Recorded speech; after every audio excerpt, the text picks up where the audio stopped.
السلام علیکم ورحمۃ اللہ وبرکاتہ، نحمده ونصلی علی رسولہ الکریم، اما بعد فاعوذ باللہ من الشیطان الرجیم، بسم اللہ الرحمن الرحیم، رب اشرح لی صدری ویسر لی امری واحلل عقدۃ من لسانی یفقہوا قولی۔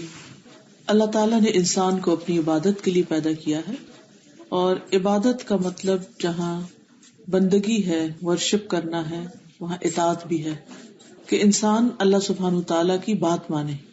لیکن انسان کا دشمن شیطان اسے ہر وقت اللہ تعالیٰ کی نافرمانی پر ابھارتا رہتا ہے، اور اس طرح انسان دنیا اور آخرت میں نقصان اٹھاتا ہے۔ عام طور پر ہم یہ سمجھتے ہیں کہ شاید جب ہم کوئی گناہ کرتے ہیں یا نافرمانی کا کام کرتے ہیں تو اس کے اثرات صرف انسان کی آخرت پر پڑتے ہیں یا وہ اس کے لیے نقصان دہ ہے، جبکہ دنیا میں بھی جب انسان غلط کام کرتا ہے تو اس کا نتیجہ اس کے سامنے آتا ہے۔ تو آج ہم دیکھیں گے کہ جب انسان گناہ کرتا ہے تو اس کا خود اس کی اپنی ذات پر کیا اثر پڑتا ہے، خود اس کے اپنے دل پر کیا اثر پڑتا ہے۔ کیونکہ اگر انسان کو یہ سمجھ آ جائے تو وہ اپنی خاطر گناہ نہ کرے، کیونکہ اللہ سبحانہ و تعالی حد سے زیادہ انصاف کرنے والے ہیں۔ یہ نہیں ہو سکتا کہ کوئی انسان غلط کرے اور اس کی سزا اس کو ملنے کی بجائے کسی اور کو دی جائے۔ دنیا میں تو عام طور پر کیا ہوتا ہے، جب کوئی کام خراب ہوتا ہے تو ہم دوسروں کو بلیم کرنا شروع کر دیتے ہیں، لیکن اللہ سبحانہ و تعالیٰ تو ہر چیز سے واقف ہے۔ ہم جس مرضی کو چاہیں بلیم کریں، لیکن اللہ کو تو پتا ہے کہ اصل قصوروار کون ہے۔ انسان دوسروں پر جھوٹے الزام لگا سکتا ہے، دوسروں کے ساتھ زیادتی کر سکتا ہے، لیکن حقیقت یہ ہے کہ جو کسی اور کے ساتھ زیادتی کرتا ہے وہ دراصل اپنے ساتھ ہی کر رہا ہوتا ہے، اور جو کسی اور پر احسان کرتا ہے وہ اپنے ساتھ کر رہا ہوتا ہے۔ اللہ تعالیٰ قرآن مجید میں فرماتے ہیں، ان احسنتم احسنتم لانفسکم، اگر تم نے احسان کیا تو اپنی ہی جان پر کیا، خود اپنے اوپر کیا۔ اس لیے اگر اللہ تعالیٰ انسان کو نیکی کا موقع دے تو اسے کبھی بھی اس پر مغرور نہیں ہونا چاہیے، اور کسی پر احسان جتانا نہیں چاہیے یہ سوچ کر کہ شاید میں نے کسی کو فیور دیا ہے۔ جبکہ ایک انسان جب کسی کے لیے دعا بھی کرتا ہے تو وہ بھی اپنے ہی کو دے رہا ہوتا ہے، کیونکہ اللہ تعالیٰ اس کے لیے ایک فرشتہ مقرر کر دیتے ہیں اسی وقت، جو اس بندے کی دعا پر آمین کہتا ہے کہ اللہ جو کچھ یہ اپنے بھائی کے لیے مانگ رہا ہے اس کو وہ اس کو بھی دے، یعنی اس سے بہتر دے یا اس کو بھی عطا کر۔ کیونکہ انسان جب دوسروں کے لیے اچھا سوچتا ہے تو ایک تو اپنا دل اچھا ہوتا ہے، پھر یہ کہ دوسروں کو اچھائی ملتی، پھر یہ کہ اس کے لیے فرشتہ مقرر ہو جاتا ہے جو اس کے لیے اچھائی کی دعا مانگتا ہے۔ ہم بعض اوقات دوسروں سے کہتے ہیں کہ آپ ہمارے لیے دعا کریں، لیکن اگر ہم خود دوسروں کے لیے دعا کرنے لگ جائیں تو اللہ تعالیٰ فرشتوں کے ذریعے ہمارے لیے دعائیں کروائے، اور فرشتوں کی دعا سے بہتر کس کی دعا ہو سکتی ہے جنہوں نے کبھی کوئی گناہ کیا ہی نہیں۔ ہم عام طور پر نیک انسانوں کے بارے میں سمجھتے ہیں کہ وہ ہمارے لیے نیک ہونے کی وجہ سے دعا کریں تو ان کی دعا قبول ہو، لیکن اگر سوچا جائے، دیکھا جائے تو کوئی بھی نیک سے نیک انسان گناہ سے خالی نہیں ہوتا۔ انسان انسان ہے نا، ہر انسان سے غلطی ہو جاتی۔ اگر کسی کے ساتھ ہمارے دل میں کوئی ایسی بات بھی ہے تو اس کو بھی دعا دیں۔ جب ہم کسی کو دعا دیں گے تو وہ دعا ہمیں بھی لگے گی۔ تو اس میں اگر اصل دیکھا یہ جائے کہ میرا کہنے کا مقصد یہ ہے کہ جب انسان کوئی نیکی کرتا ہے تو اس کا بھی اس کو فائدہ پہنچتا ہے، اور اگر انسان غلط کرتا ہے تو اس کا بھی نقصان خود اسی کو پہنچتا ہے۔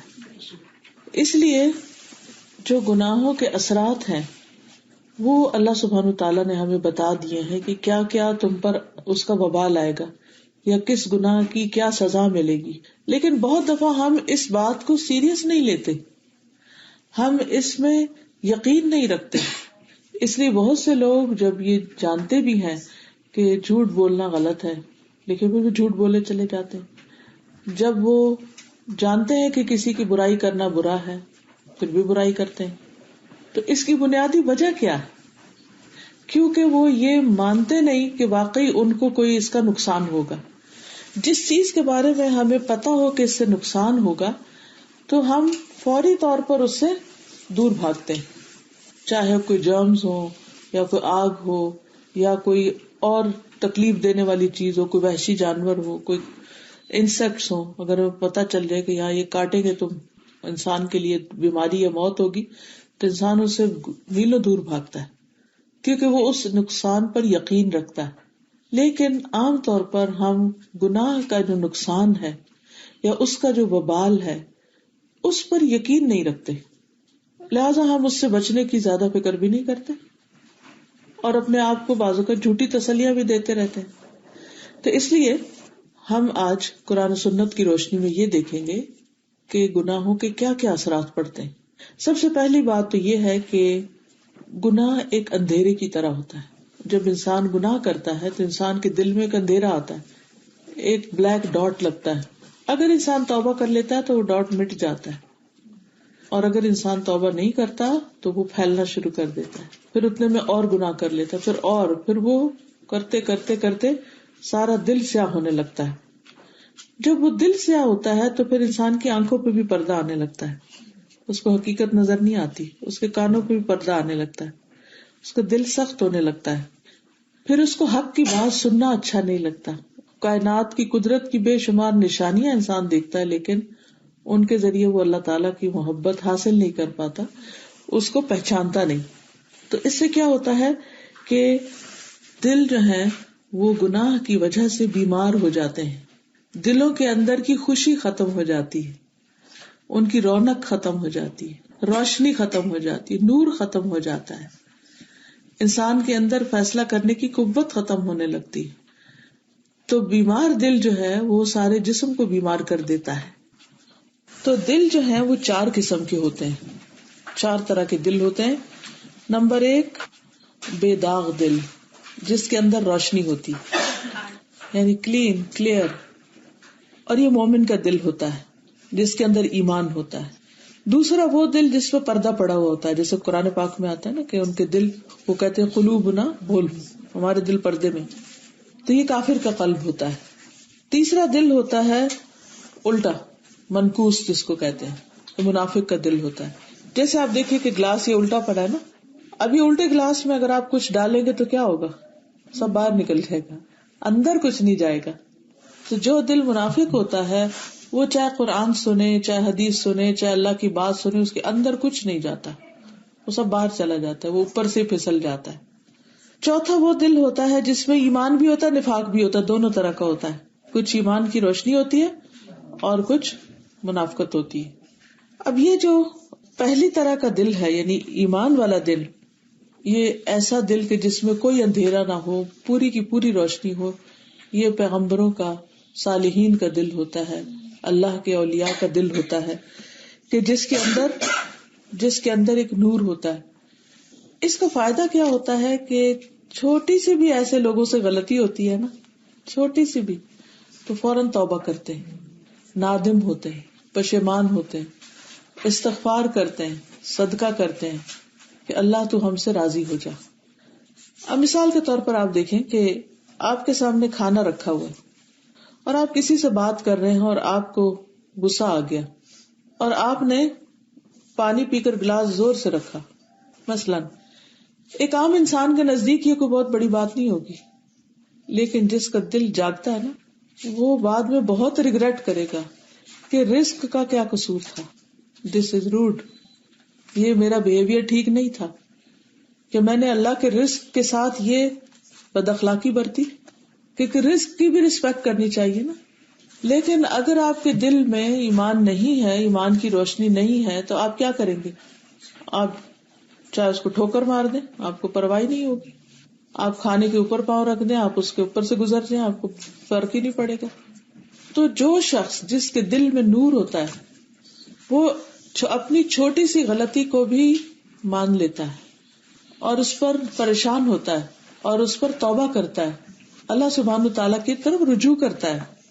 لیکن اگر دل کے اندر نور نہیں اور دل سیاہ ہے تو ایسے شخص کو اللہ تعالیٰ کی عبادت سے نفرت ہوتی ہے، اس کا عبادت میں دل ہی نہیں لگتا.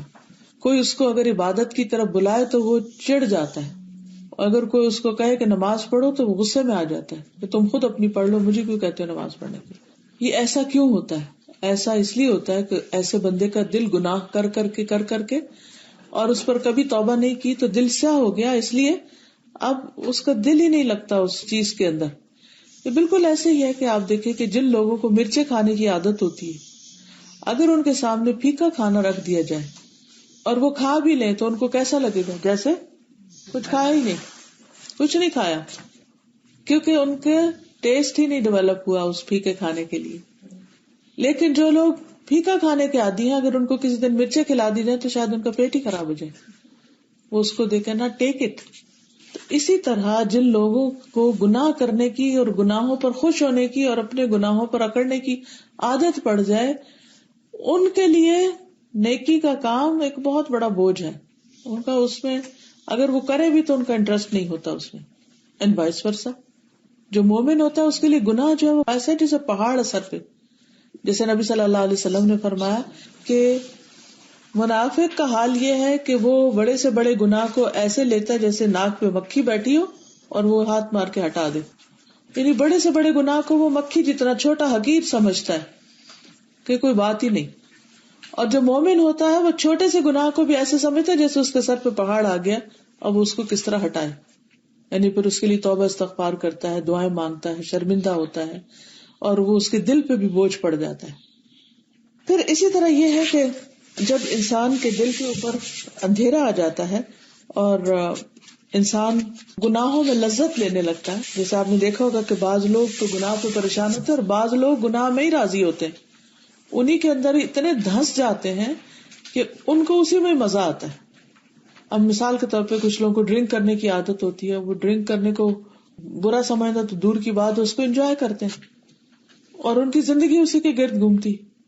اور اس میں وہ اس کے برعکس جو شخص اس کو حرام سمجھتا ہے وہ تو اس کو دیکھنا بھی پسند نہیں کرتا. تو یہ فرق کیوں ہے کہ ایک شخص انجوائے کر رہا ہے اور ایک شخص دیکھنا ہی نہیں چاہتا؟ تو دل کا فرق ہے نا. جب دل کے اندر فرق آ جاتا ہے تو پھر انسان کے عمل میں بھی فرق آ جاتا ہے، رویہ بھی فرق ہو جاتا ہے، اس کے اعمال بھی فرق ہو جاتے ہیں. پھر اسی طرح یہ ہوتا ہے کہ بعض لوگوں کے دل جو ہے وہ مسخ ہو جاتے ہیں. ایسے لوگ بھی دیکھے ہیں کہ جو لوگ نمازی بھی ہوتے ہیں، 5 وقت کی نماز پڑھتے ہیں، مگر پھر بھی وہ دوسروں کا دل دکھاتے ہیں اور حسد کرتے ہیں، جلن کرتے ہیں. تو ایسے لوگوں کے بارے میں بتائیے جی. کیوں یہ تعلیم کرنا تو یہ کیوں کرتے ہیں؟ جی، اس میں یہ سمجھنا چاہیے کہ شیطان جو ہے وہ کسی کو بھی نہیں چھوڑتا. وہ نیکوں کو بھی نہیں چھوڑتا، وہ برے لوگوں کو بھی نہیں چھوڑتا، وہ کسی کو بھی نہیں چھوڑتا. اس نے یہ قسم کھا کے کہا تھا کہ میں انسان کو ضرور بہکاؤں گا اور ان کو غلط راستے پر لے جاؤں گا. اور ہر ایک کے لیے اس نے ایک ڈفرنٹ ٹریپ رکھا ہوا. جو نماز نہیں پڑھتے ان کے لیے نماز مشکل ہے، باقی لوگوں کی خدمت کرنا، مدد کرنا، لوگوں کے ساتھ اچھا برتاؤ کرنا وہ بہت آسان ہے. وہ شیطان کیا چاہتا ہے؟ وہی چاہتا ہے کہ ایک طرف یہ بہت کام کرے اور دوسری طرف ایک ایسا کام کرے کہ ان کے یہ کام برباد ہو. جو نماز پڑھتے ہیں ان کو وہ خوب نمازیں پڑھوانے پہ کچھ نہیں کہتا، پڑھو پڑھو کچھ نہیں کہے گا، لیکن وہ ان کو حسد اور جالسی میں مبتلا کرے گا تاکہ ان کی ساری نمازیں برباد ہو. جیسے ایک عورت کے بارے میں نبی صلی اللہ علیہ وسلم کو بتایا گیا کہ وہ تہجد بھی پڑھتی ہے اور نمازیں بھی پڑھتی ہے اور صدقہ خیرات بھی کرتی ہے، لیکن اپنے پڑوسیوں کو تنگ کرتی ہے. آپ نے فرمایا وہ جہنمی ہے. ایک اور عورت کے بارے میں بتایا گیا کہ وہ صرف اپنے فرض ادا کرتی ہے، کچھ ایکسٹرا بہت کچھ نیکیاں نہیں کرتی، لیکن اپنے پڑوسیوں کا بہت خیال رکھتی ہے. تو آپ نے فرمایا وہ جنتی ہے. اب اس کا یہ مطلب نہیں کہ جو نماز پڑھتا ہے وہ پڑوسیوں کا خیال نہ کرے یا جو پڑوسیوں کا خیال کرتا ہے وہ نماز نہ پڑھے. فرض تو فرض ہے. وہ شیطان نے اس کو فرض کا دھوکہ دیا ہوا، اس کو کسی اور چیز کا دیا ہوا. تو ہر ایک کے پاس ڈفرینٹ طریقے سے آتا ہے. کیونکہ نماز اور اخلاق دونوں درست ہونے چاہیے. جی، تبھی دین تو مکمل تبھی ہوتا ہے نا. قرآن مجید میں اللہ تعالیٰ فرماتے ہیں یا ایھا الذین آمنوا ادخلوا فی السلم کافۃ، اے لوگو جو ایمان لائے ہو اسلام میں پورے کے پورے داخل ہو جاؤ.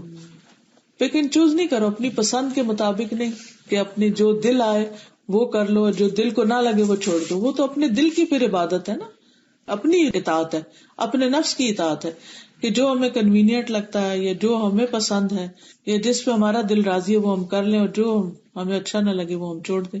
یہ بھی نہیں ہونا چاہیے. پھر ہمیں یہ بھی پتہ چلتا ہے، کسی کا قول ہے کہ یہ دل ہمیشہ گھومتے پھرتے ہیں، بعض عرش کے ارد گرد گھومتے ہیں اور بعض غلاستوں کے ارد گرد گھومتے ہیں. یعنی کچھ دل ایسے ہوتے ہیں کہ وہ اللہ کی یاد میں رہتے ہیں، وہ کچھ بھی لوگوں کے بیچ میں بیٹھے ہوں تو ان کا دھیان عرش والے کی طرف ہوتا ہے، تو گویا وہ اپنے خیالوں میں عرش کا یعنی عرش کے گرد گھوم کے جیسے طواف کرتے ہیں جیسے. اور کچھ لوگ ایسے ہوتے ہیں کہ جن کا دنیا کی حقیر چیزوں کی طرف توجہ ہوتی ہے اور حرام اور حلال کی پرواہ کیے بغیر ان کا دل اسی میں ڈوبا ہوا ہوتا ہے، چاہے وہ ریلیشن شپ ہو یا مال و دولت ہو. تو بات میں یہ کر رہی تھی کہ اسی طرح دل جب انسان گناہ کرتا رہتا ہے، چاہے کوئی بھی ہو، چاہے نماز نہ پڑھنے کا ہو یا پھر جیلسیز کا ہو یا کوئی اور کام ہو، تو انسان جب ایسے گناہ کرتا رہتا ہے تو اس کا دل مسخ ہو جاتا ہے. اور مسخ کا مطلب ایسا ڈسٹارٹ ہوتا ہے کہ اس کے اندر پھر جانوروں جیسی خصوصیات بھی پیدا ہو جاتی ہیں. جس قسم کی جانوروں کی مثلاً گدھا ایک احمق جانور ہے، گائے ایک بھولی بھالی جانور ہے. پھر اسی طرح بعض جانور بہت مفید بھی ہوتے ہیں، جیسے مرغ جو ہے فائدہ مند ہے.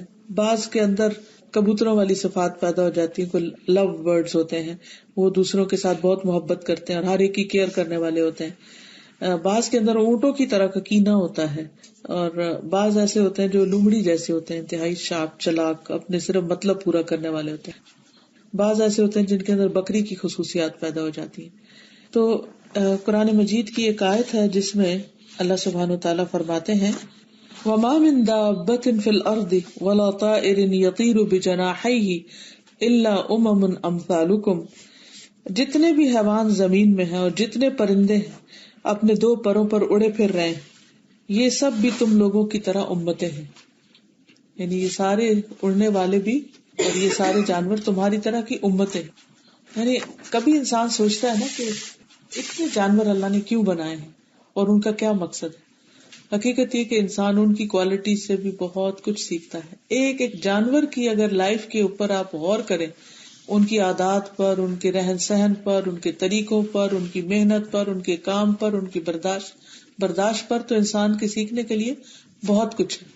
کچھ جانور ایسے ہیں کہ جن سے انسان محنت سیکھتا ہے، کچھ جانور ایسے ہیں جن سے انسان نے کپڑا بنانا سیکھا، کسی سے گھر بنانے سیکھے، کسی سے کوئی ٹیکنیک.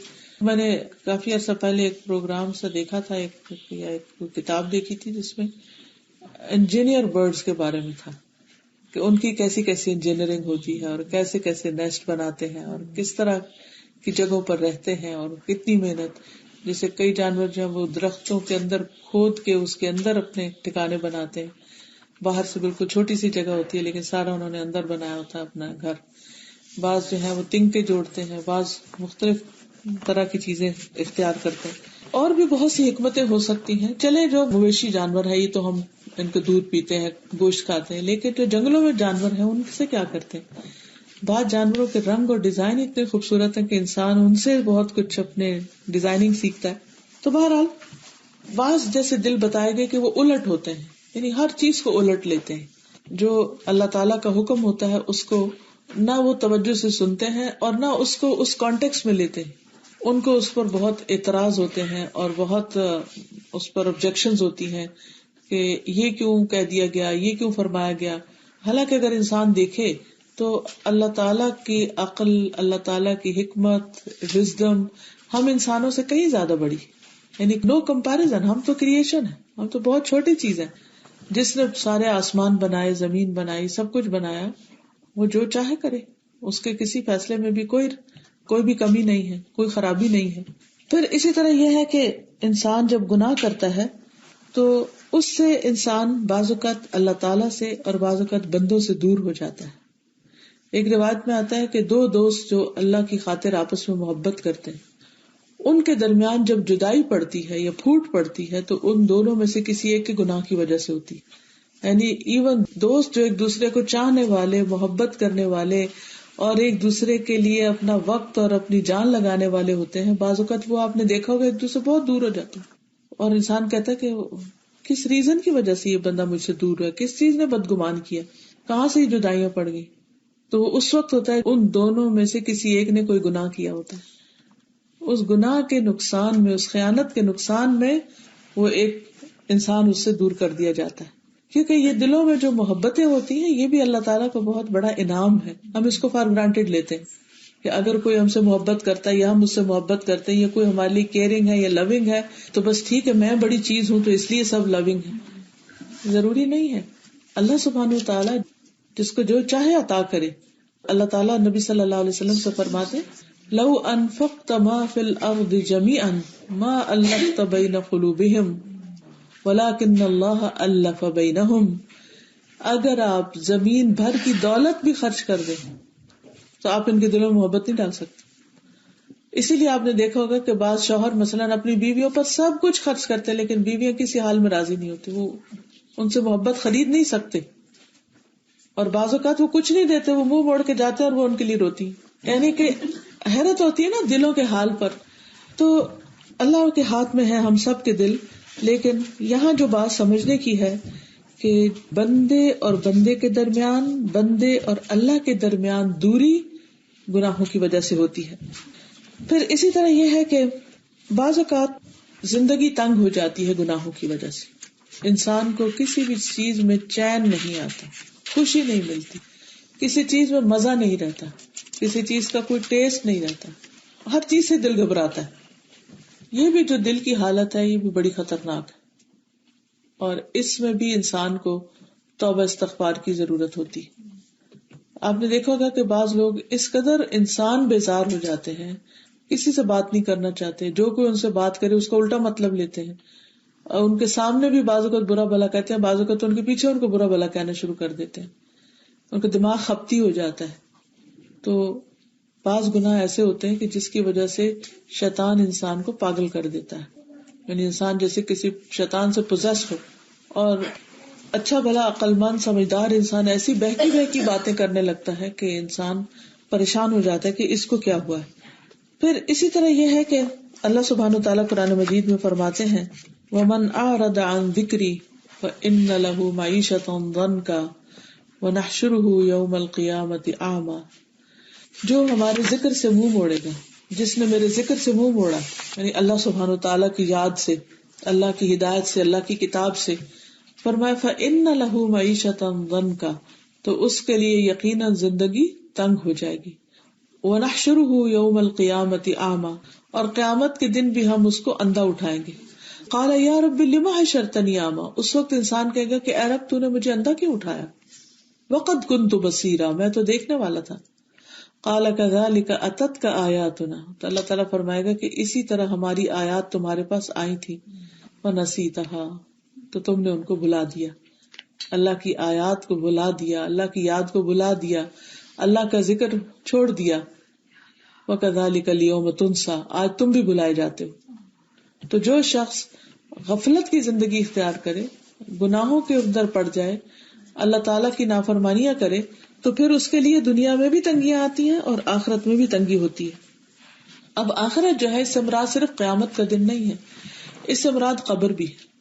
اور اسی آیت سے بعض علماء نے قبر کے اندر جو زندگی کے تنگ ہونے یا قبر کے تنگ ہونے کی باتیں وہ اسی آیت سے ڈیڈیوس کی ہیں. اس کے برعکس جو شخص نیک عمل کرتا ہے اس کے لیے بشارت بھی ہے. من عمل صالحا من ذکر او انثى وهو مؤمن فلنحيينه حیاتا طیبہ وَلَنَجْزِيَنَّهُمْ أَجْرَهُمْ بِأَحْسَنِ مَا كَانُوا يَعْمَلُونَ. جس نے نیک عمل کیا ہو، مرد ہو یا عورت ہو، اور وہ ایمان بھی رکھتا ہو، تو ہم اس دنیا میں اس کی زندگی اچھی بسر کرائیں گے اور آخرت میں بھی ان کے اعمال صالح کا ضرور ان کو صلہ دیں گے. یعنی ایسا نہیں کہ نیک کام کرنے سے انسان کو دنیا کی زندگی اچھی نہیں ملتی، دنیا میں بھی اچھا ملے گا. اس پر انسان کو یقین رکھنا چاہیے، اس کا اعتماد ہونا چاہیے، اور آخرت میں بھی اس کے لیے بہت اچھا ہے. ایک اور جگہ پر فرمایا للذین احسنوا فی ہذہ الدنیا حسنہ ولدار الآخرۃ خیر ولنعم دار المتقین. جن لوگوں نے بھلائی کی ان کے لیے اس دنیا میں بھی بھلائی ہے. یعنی اگر آپ کسی کے ساتھ اچھا سلوک کرتے ہیں تو ان اللہ لا یضیع اجر المحسنین، بے شک اللہ تعالیٰ کسی محسن کا اجر ضائع نہیں کرتے. اور آخرت کا ٹھکانہ بھی اس سے کہیں بہتر ہے. اور پرہیزگاروں کا گھر بہت ہی عمدہ ہے، بہت خوبصورت ہے ان لوگوں کا گھر جو اللہ سے ڈرتے ہوئے زندگی بسر کریں. ایک اور جگہ پر فرمایا وَأَنِ اسْتَغْفِرُوا رَبَّكُمْ، اپنے رب سے بخشش مانگو، یعنی اپنے گناہوں پر، کیونکہ کوئی دن ایسا نہیں جاتا کہ ہم سے کوئی نہ کوئی غلطی، کوئی بھول جو کچھ نہ کچھ ہو نہ جائے. ثُمَّ تُوبُوا إِلَيْهِ، پھر اسی کی طرف پلٹ آؤ.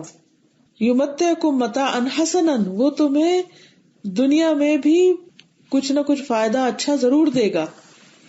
وہ ایک مقرر وقت تک دنیا میں اچھی طرح رسائے بسائے گا تمہیں. کس طرح؟ استغفار کے ذریعے، توبہ کے ذریعے، اپنی غلطیوں سے پلٹ آنے کے ذریعے اور اس معافی مانگنے کے ذریعے. اور جس نے زیادہ کیا اس کو زیادہ صلہ دے گا.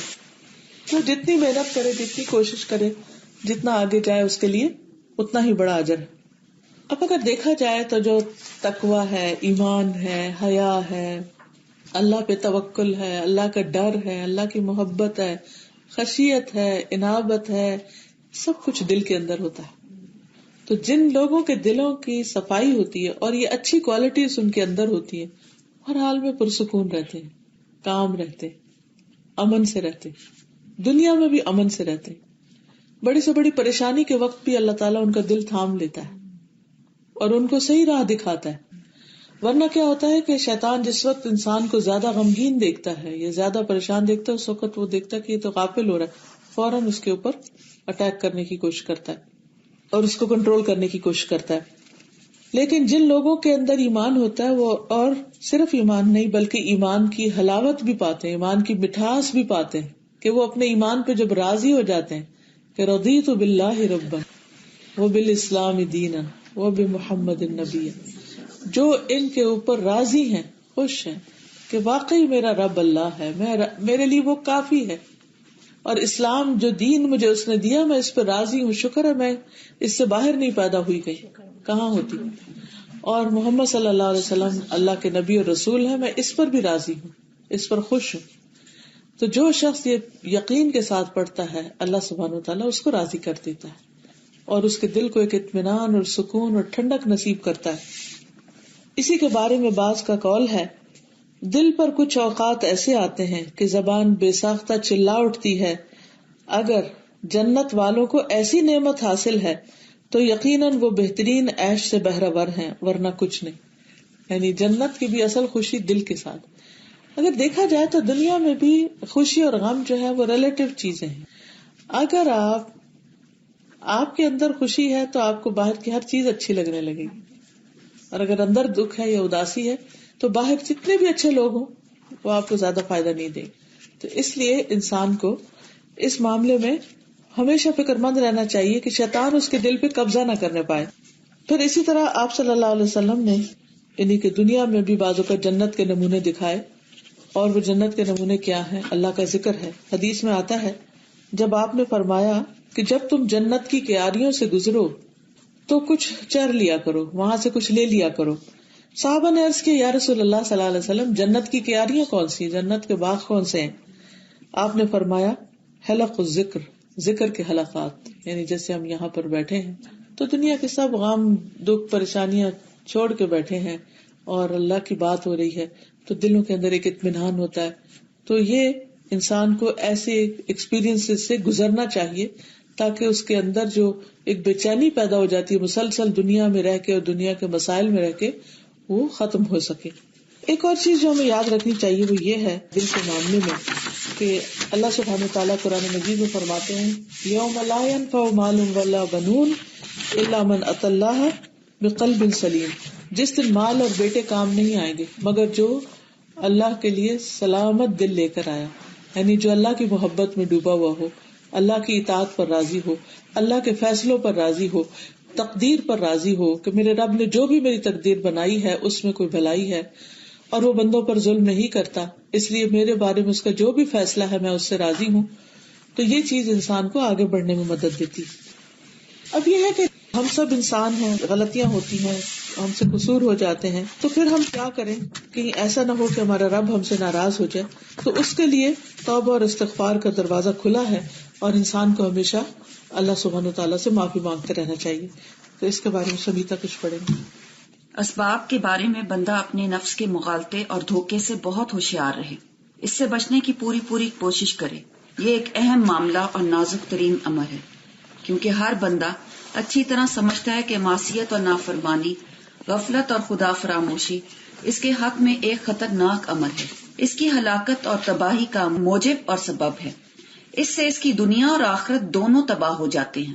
بندے کا نفس اسے دھوکہ فریب دیتا رہتا ہے، ایسا کبھی اللہ تعالیٰ کے عفو و درگزر اور مغفرت اور بخشش کی امید پر ہوتا ہے، کبھی زبانی اس کا مطلب یہ ہے کہ بہت دفعہ ہم گناہ اس لیے کرتے چلے جاتے ہیں، ہمیں پتہ بھی ہوتا ہے کہ یہ گناہ ہے، لیکن اس لیے کرتے چلے جاتے ہیں کہ اللہ تعالیٰ ہے نا معاف کرنے والا. تو یہ چیز ہمیں گناہوں پر شیئر کر دیتی ہے، ڈھیلا کر دیتی ہے. یعنی کبھی زبانی توبہ استغفار، کبھی ادنا درجے کی مستجابات کے بھروسے پر، اور کبھی علم و منزلت کے غرے پر، کبھی تقدیر کے یعنی کہ علم کا غرہ کیا ہوتا ہے؟ دھوکا، کہ میں تو بہت جانتا ہوں، مجھے پتا ہے کہ صحیح کیا ہے اور غلط کیا ہے، اور جانتے ہوئے بھی کہ غلط کر رہے پھر بھی انسان اس کے اوپر تعویلیں کر لیتا ہے. اب دیکھیے کہ جیسے شیطان ہے نا، کیا اس کو نہیں پتا تھا صحیح کیا اور غلط کیا ہے؟ کبھی ایسا بھی ہوتا ہے کہ انسان کو اس بات کا بڑا زوم ہوتا ہے کہ میں بہت جانتا ہوں، میں تو دوسروں سے بہت بہتر ہوں. علم کا دھوکا ہوتا ہے اس کو. جیسے شیطان ہے تو کیا اس کو نہیں پتا تھا کہ صحیح کیا اور غلط کیا ہے؟ اسے پتا تھا، لیکن اس نے تعویل کر لی، اس نے اپنے آپ کو سیٹسفائی کر لیا لاجک دے کے کہ میں بہتر ہوں کیونکہ مجھے آگ سے بنایا گیا، اور وہ تو مٹی سے بنا ہے انسان، اس لیے وہ مجھ سے حقیر ہے، کمتر ہے، اور خود ہی فیصلہ کر لیا، اور پھر کہا میں تو اس کو سجدہ نہیں کروں گا. کہا جاتا ہے کہ حضرت موسیٰ علیہ السلام سے شیطان نے آ کے کہا کہ میں توبہ کرنا چاہتا ہوں، کیا میرے لیے معافی کا کوئی راستہ ہے؟ کیونکہ سب کے لیے وعدہ ہے کہ معافی ہو سکتی، تو مجھے معاف کر دیا گیا. تو اس نے کہا کہ اپنے رب سے بات کریں کہ مجھے معاف کر دے. موسیٰ علیہ السلام نے اللہ تعالیٰ کی بارگاہ میں عرض کیا کہ شیطان معافی مانگتا ہے. تو اللہ تعالیٰ نے فرمایا کہ تم اس سے کہو کہ آدم کی قبر کو سجدہ کرے. تو اس نے کہا یہ تو میں نہیں کر سکتا.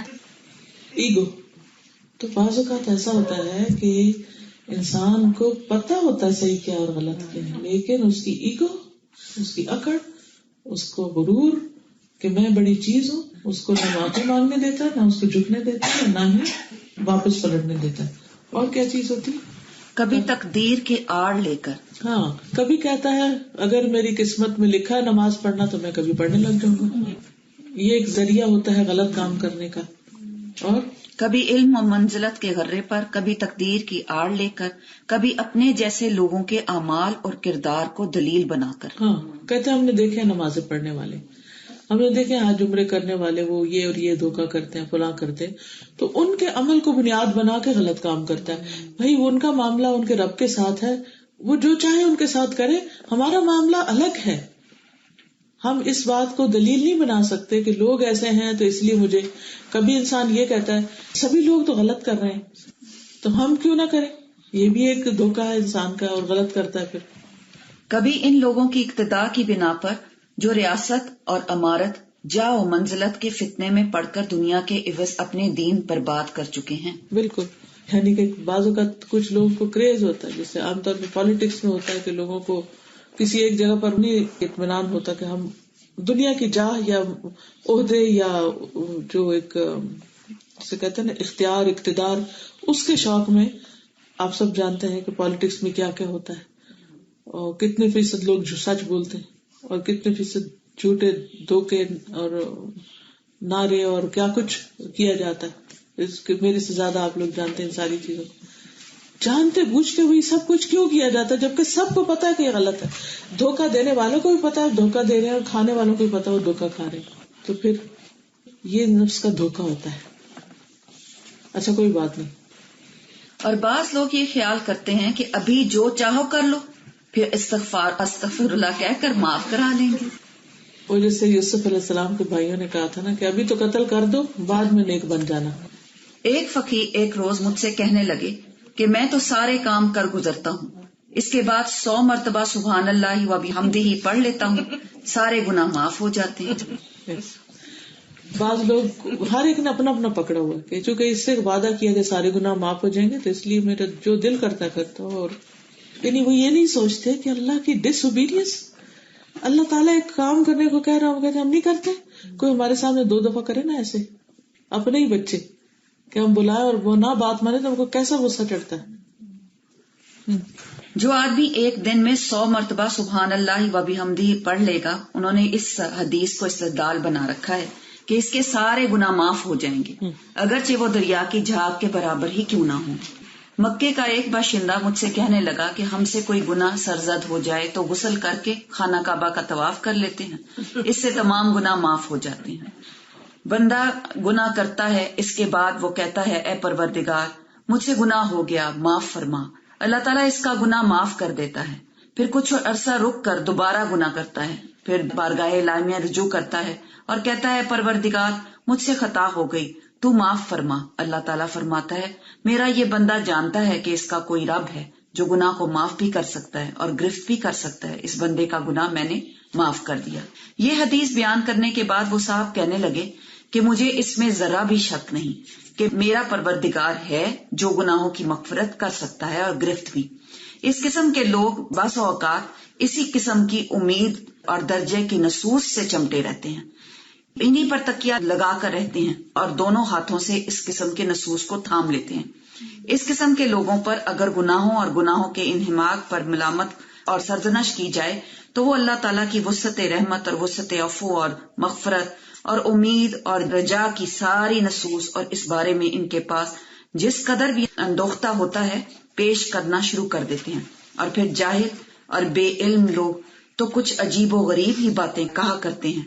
چنانچہ کسی نے کہا وَأَكْثَرُ مَا اسْتَطَعْتَ مِنَ الْخَطَايَا إِذَا كَانَ لِقَدُومُ عَلَى قَرِيمٍ، جب تمہیں کریم اور بخشش کرنے والے کی بارگاہ میں حاضری دینا ہے تو پھر جس قدر بھی ہو سکے گناہ کر لو۔ استغفر اللہ۔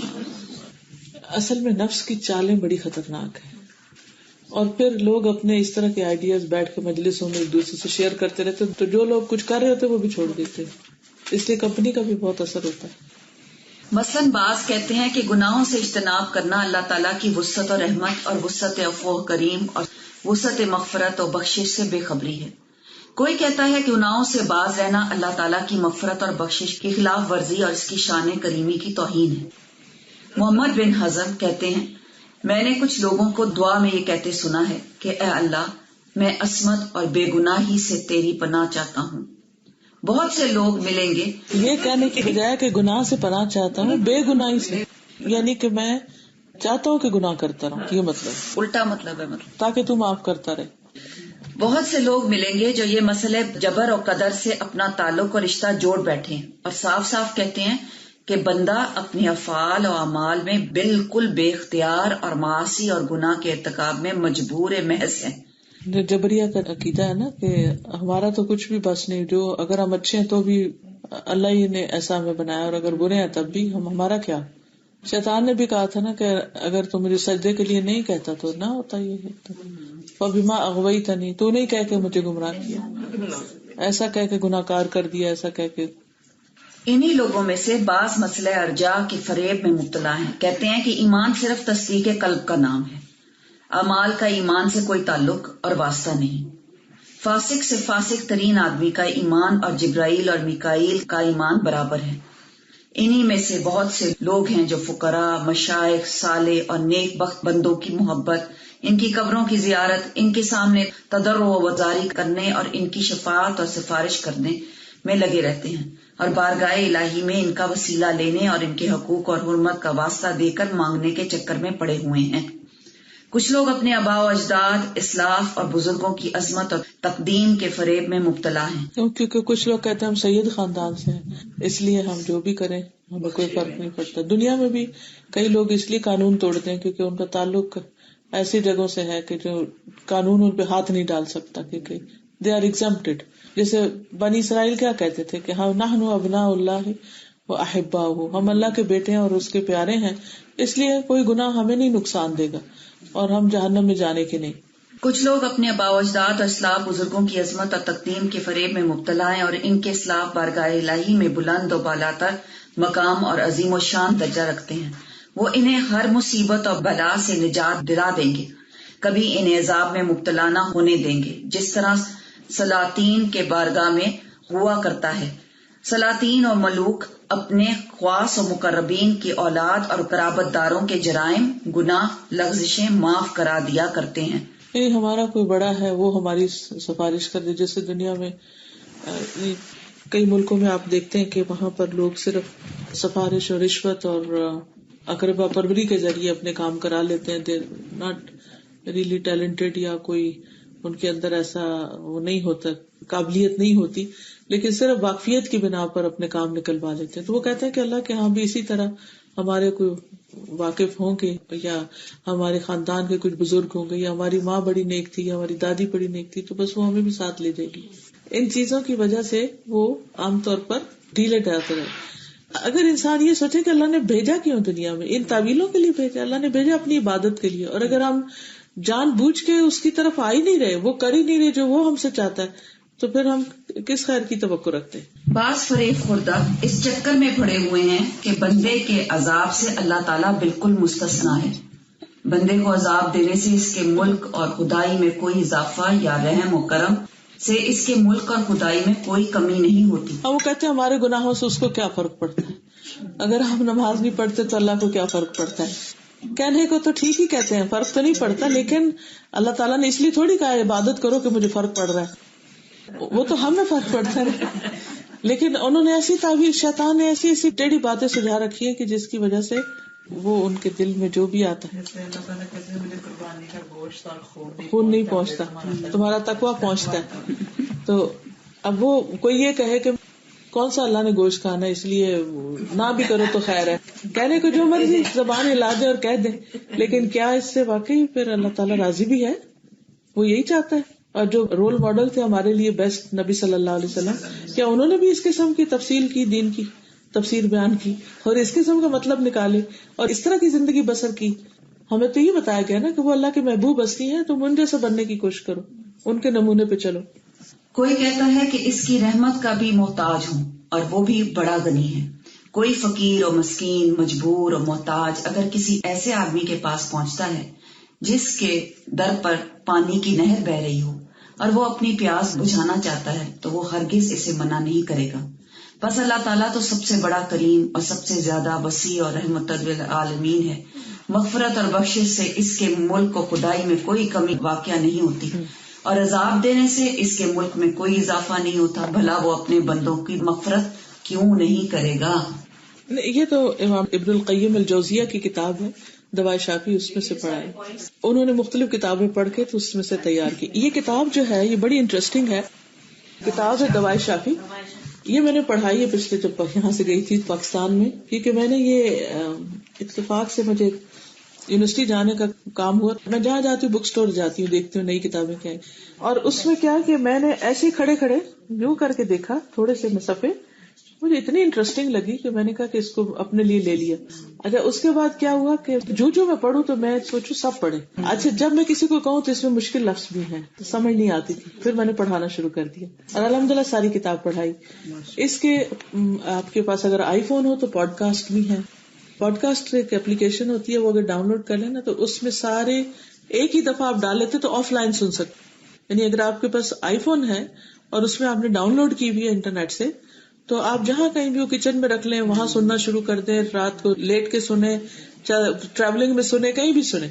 تو انشاءاللہ تعالیٰ اگر یہ ساری کتاب سنیں تو بہت سے کانسیپٹس کلیئر ہو جاتے ہیں. یہی اس کا آئیکن بھی اسی کلر کا ہی ہے. ایک اور کتاب ہے عبد الرحمن ابن الجوزی کی منہاج القاصدین, وہ بھی بہت اچھی کتاب ہے, بہت اچھی کتاب ہے. اس میں بھی انسان کی تربیت, اصلاح اور تزکیہ بہت ہوتا ہے. اسی طرح ایک اور کتاب میں ابھی انگلینڈ میں تقریباً 1000 کتابیں لے کر گئی تھی میں, اور کیونکہ میں جا رہی تھی تو میں نے کہا کہ لوگوں کو پڑھنے پہ بھی لگانا چاہیے کچھ, تو میں نے کہا چلیں کچھ کتابیں لے جاتی. تو وہ مشکلات کا مقابلہ کیسے کریں, بہت ہی اچھی کتاب. تو میں نے ایسے ہی وہاں پہلے 2-3 درس اسی طرح اسی جیسے ابھی پڑھ رہی نہیں اسی سے میں نے کرنا شروع کیے. تو الحمدللہ پہلے ہی اسٹال پہ میں 200-300 کتابیں پہلے دن چلی گئی. جتنے لوگ آئے ہوئے تھے سب نے اپنے لیے ایک کاپی لی. اس میں 43 میتھڈز بتائے گئے ہیں چھوٹے چھوٹے, کہ اگر آپ کے اوپر کوئی پرابلم آ جائے تو کیسے ڈیل کریں اس کو. کیونکہ ہم عام طور پر اسٹریس مینجمنٹ اور ان چیزوں کے لیے پریشانی میں سوچ بھی نہیں پاتے کہ کیسے کریں. اس کو بھی میں نے کافی لیسنز پڑھائے, وہ بھی شاید نیٹ پر مل جائیں اس کتاب کے بھی, لیکن وہ یہاں بک اسٹال پہ منگوا لیجیے, ہونی چاہیے, شاید نئے اسٹاک میں آئی ہو. ایک منہاج القاصدین ہے اور ایک مشکلات کا مقابلہ. جی منہاج القاصدین انگلش میں ہے. تھوڑا سا اور غور و فکر کر لیں, آپ انجوائے کریں گے. پھر آپ کچھ ناقص عقل اور فاسد فہم اپنے غلط فہمی کی بنا پر قرآن و سنت کے بعض نصوص پر تکیہ لگائے بیٹھے ہیں. مثلاً بعض اس آیت پر تکیہ کر کے ارتکاب جرائم پر جری اور نڈر ہوئے بیٹھے ہیں. تمہارا رب پروردگار آگے چل کر تمہیں اتنا دے گا کہ تم خوش ہو جاؤ گے. حالانکہ یہ بات تو نبی صلی اللہ علیہ وسلم کو کہی گئی ہے. یہ آیت پیش کرنے کے بعد کہتے ہیں کہ رسول اللہ صلی اللہ علیہ وآلہ وسلم کبھی اس بات سے راضی نہ ہوں گے کہ آپ کی امت میں سے ایک آدمی بھی جہنم میں جائے. ان لوگوں کا یہ کہنا اور ایسا سمجھنا بدترین قسم کی جہالت اور ایک رسوا کن کذب اور بہتان ہے. رسول اللہ صلی اللہ علیہ وآلہ وسلم تو اسی بات سے راضی ہوں گے جس سے اللہ عز و جل راضی اور خوش ہوں گے. اور جب اللہ تعالیٰ کی رضامندی اس میں ہے کہ وہ ظالموں، فاسقوں، خائنوں، بد کرداروں، کبیرہ گناہوں پر اصرار کرنے والوں کو عذاب میں مبتلا کرے، تو پھر حاشا اللہ، یہ کس طرح ہو سکتا ہے کہ اس کا رسول صلی اللہ علیہ وآلہ وسلم اس بات سے راضی اور خوش ہوں کہ جس سے رب تبارک تعالیٰ راضی نہیں ہے. کچھ لوگ اس آیت پر تکیہ کر بیٹھے ہیں، ان اللہ یغفر الذنوب جميعا، بلا شبہ اللہ تعالیٰ تمام گناہوں کو معاف فرما دیتا ہے. لیکن یہ ایک بدترین قسم کی جہالت ہے. لوگوں کی آیت کے اندر جميعا میں شرک بھی آ جاتا ہے جو تمام گناہوں کی جڑ ہے، اور بلا خلاف یہ مسلم امر ہے کہ یہ آیت توبہ کرنے والوں کے حق میں وارد ہوئی ہے کہ اللہ تعالیٰ توبہ کرنے والوں کے تمام گناہ معاف کر دے گا. یہ آیت اگر توبہ نہ کرنے والوں کے حق میں وارد ہوتی ہو تو پھر وعید عذاب کی ساری نصوص اور اہل توحید کو شفاعت کے ذریعے جہنم سے نجات ملنے کے تمام احادیث اور روایات باطل اور بیکار ہو جاتی ہیں. بس واضح ہے کہ جو شخص ایسا کہتا ہے تو یہ محض اس کے علم و فہم کی کوتاہی ہے. حق سبحانہ تعالیٰ نے اس جگہ آیت کے اندر عموماً اور اطلاق اختیار فرمایا ہے کہ جس میں شرک اور تمام گناہ شامل ہیں. اس کا مقصد یہی ہے کہ یہ آیت توبہ کرنے والوں کے حق میں وارد ہے. توبہ کرنے سے تمام گناہ معاف ہو جائیں گے، اور چاہے وہ شرک ہو یا دوسرے گناہ. سورۃ النساء میں اللہ تعالیٰ تخصیص اور تقنید کے ساتھ بیان فرماتا ہے، ان اللہ لا یغفر ان یشرک بہ ویغفر ما دون ذلک لمن یشاء. اللہ اس جرم کو معاف کرنے والا نہیں کہ اس کے ساتھ کسی کو شریک گردانا جائے، اور اس کے سوا سارے گناہ جن کے لیے چاہتا ہے معاف کر دیتا ہے. اس آیت میں اللہ تعالیٰ نے یہ خبر دی ہے کہ وہ شرک کو معاف نہیں کرے گا، نیز شرک کے علاوہ دوسرے گناہ وہ چاہے تو بخش دے گا. یہ آیت اگر توبہ کرنے والوں کے حق میں وارد ہوئی ہوتی تو اللہ تعالیٰ شرک اور دوسرے گناہوں میں فرق نہ فرماتا. بعض فریب خوردہ جاہل اس آیت سے دھوکہ کھا کر کہہ رہے ہیں، یا ایھا الناس ما غرک بربک الکریم، اے آدم ذات تجھے کس چیز نے اپنے رب کریم کی جناب میں گستاخ کر دیا. اور پھر یہی جاہل آیت کا جواب بھی دیتے ہیں کہ اللہ تعالیٰ کے کرم اور اس کی مغفرت اور بخشش نے ہمیں فریب خوردہ کر دیا ہے. بعد ازاں اس سے بھی زیادہ جرت کر بیٹھتے ہیں کہ ہم فریب اور خردگانے دوہر کے لیے خود اللہ تعالیٰ نے حجت اور دلیل پیش کر دی ہے. ان کا یہ سمجھنا بدترین قسم کی جہالت اور بے وقوفی ہے. اللہ تعالیٰ کبھی فریب اور دھوکے کی تلقین نہیں فرماتا، بلکہ بندے کا غرور بندے کو دھوکہ دیتا ہے.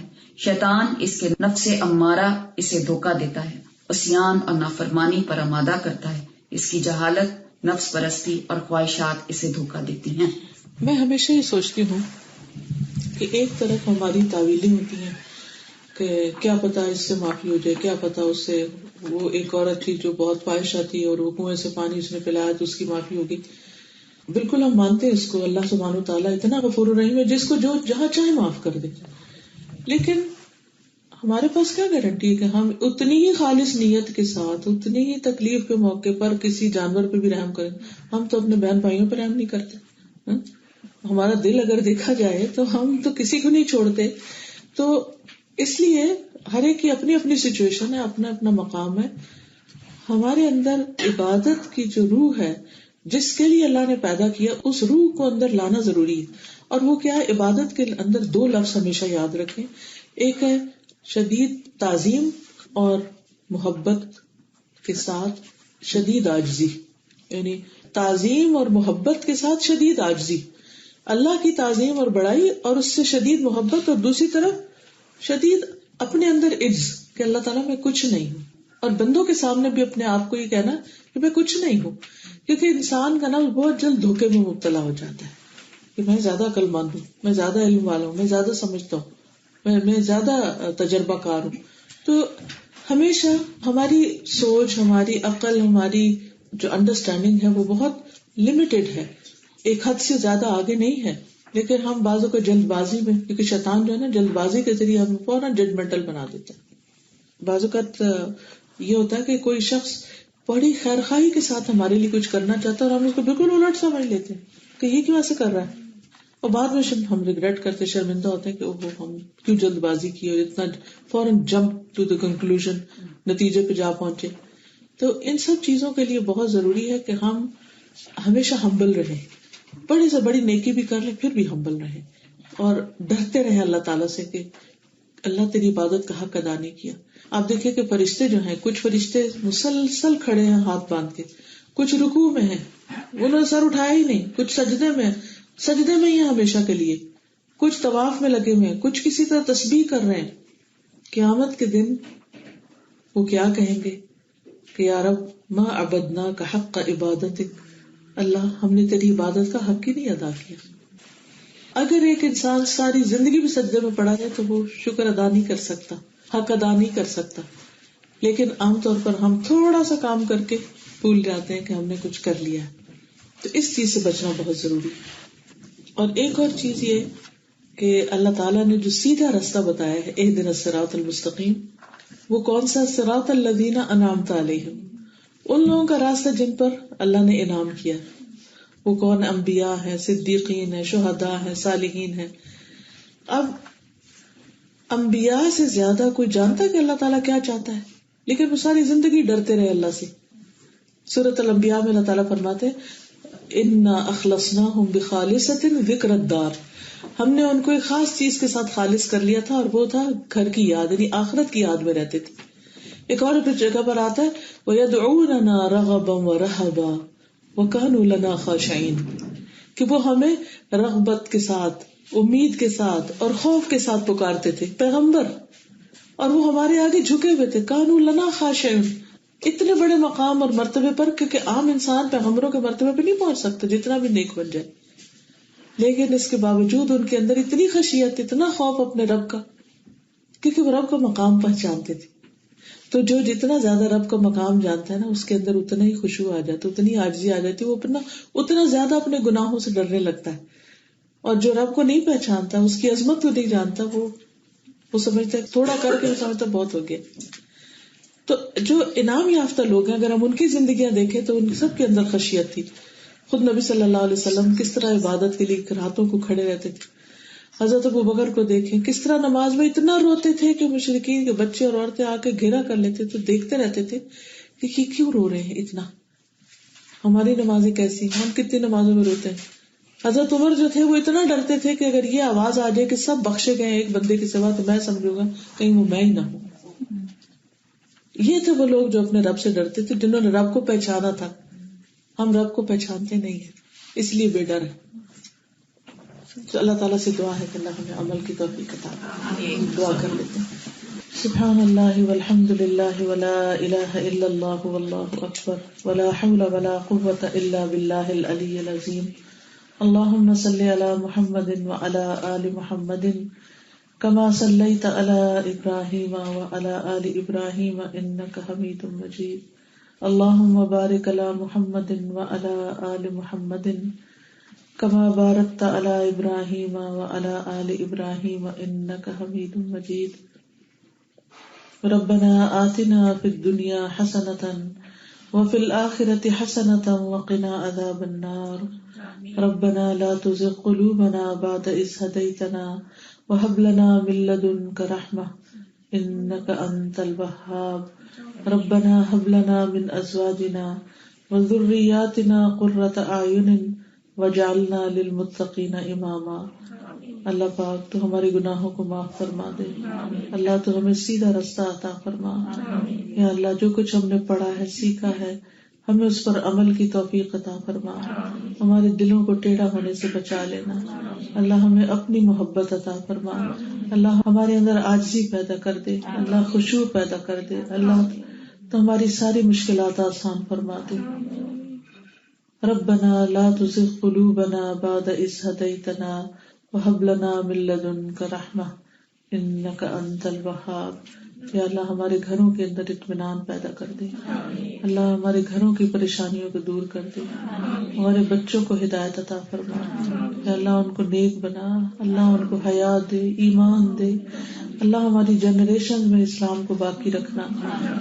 یا رب العالمین جتنی بہنیں آئی ہیں سب کا آنا قبول فرما, اور اس گھر پر اپنی خیر و برکت نازل فرما, اور ان سب کے دلوں میں جو دعائیں ہیں اور نیک تمنائیں ہیں اپنی رحمت سے ان کو پورا فرما.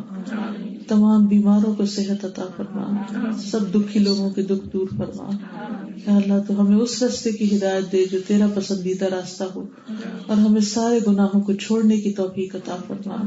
ہمارے والدین پر اپنی رحمت نازل فرما. ہمارے بچوں کو ہماری آنکھوں کی ٹھنڈک بنا. یا اللہ تو ہمارا آخری ٹھکانہ قبر جو ہے اس کو بھی یا رب تو جنت کے باغوں میں سے ایک باغ بنا دینا. ہماری موت کی سختیوں کو آسان فرما دینا. اللہ پھر قیامت کے دن حساب کتاب سے درگزر فرمانا. اللہ جنت الفردوس کی جگہ عطا فرمانا. اللہ اپنے چہرے کا دیدار نصیب فرمانا. اللہ اس سے محروم نہ رکھنا. اللہ تو ہمیں اپنا فرما بردار بندہ بنا لے. ربنا تقبل منا انک انت السمیع العلیم وتب علینا انک انت التواب الرحیم. وصلی اللہ تعالی علی خیر خلقہ محمد وعلی آلہ واصحابہ واہل بیتہ اجمعین برحمتک یا ارحم الراحمین. سبحانک اللہم وبحمدک اشہد ان لا الہ الا انت استغفرک واتوب الیک.